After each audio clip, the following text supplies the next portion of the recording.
வணக்கம் நண்பர்களே, சுவையான முருங்கைக்கீரை கோதுமை ரொட்டி எப்படி செய்யலான்னு பார்க்கலாங்க. முருங்கைக்கீரை நான் 10லேருந்து 12 கொத்து எடுத்துருக்கேனுங்க. நல்லா க்ளீன் பண்ணிவிட்டு இந்த மாதிரி நல்லா கழுவி வடிச்சிட்டு போட்டு நல்லா வணக்கிக்கோணுங்க. நல்லா வணங்கினதுக்கப்புறமா கோதுமை மாவு 2 கப் சேர்த்துருக்குனுங்க. அரிசி மாவு 2 ஸ்பூனுங்க. நல்லா மொறுன்னு இருக்குங்க ரொட்டி.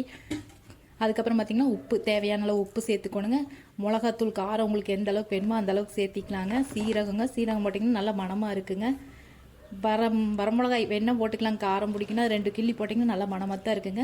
பெரிய வெங்காயம் நீல வாக்கில் நல்லா வெங்காயம் எந்த அளவுக்கு வேணுமோ அரிஞ்சு போட்டுக்கோங்க. 4 வெள்ளை பூண்டு தட்டி போட்டிங்கன்னா நல்லா மணமாக இருக்குங்க. கோதுமை மாவு கேஸ் இல்லைங்காட்டி நான் பூண்டு மட்டும் சேர்த்துருக்கேனுங்க, இஞ்சி சேர்க்கலிங்க. பார்த்திங்கன்னா கீரை ஓட்டுறதுனால நல்லா வணங்கினாலும் கீரையில் தண்ணி விடுறதுனால தண்ணி லேசாக தெளித்து மாவு நல்லா உப்பு போட்டு நல்லா தேவையான அளவு போட்டு நல்லா பிணைஞ்சி கொண்டு வந்தீங்கன்னா இந்த மாதிரி பதமாக வந்துடுங்க. அப்புறம் ரொட்டி எந்த சேப் வேணுமோ அந்தளவுக்கு மாவு எடுத்து நல்லா தோசைக்கல் வச்சு தண்ணி கையில் லேசு நினச்சி இப்படி தட்டி விட்டிங்கன்னா நல்லா ரவுண்ட் ஷேப்புக்கு ரொட்டி தட்டிடலாங்க. பார்த்திங்கன்னா அடுப்பை சிம்மில் மீடியமாக வச்சு தான் சுடணுங்க. அப்போ தான் முருங்கைக்கீரை கோதுமாவும் நல்லா வெந்து ரொட்டி அருமையாக வருங்க. ரொம்ப ஆரோக்கியமானது.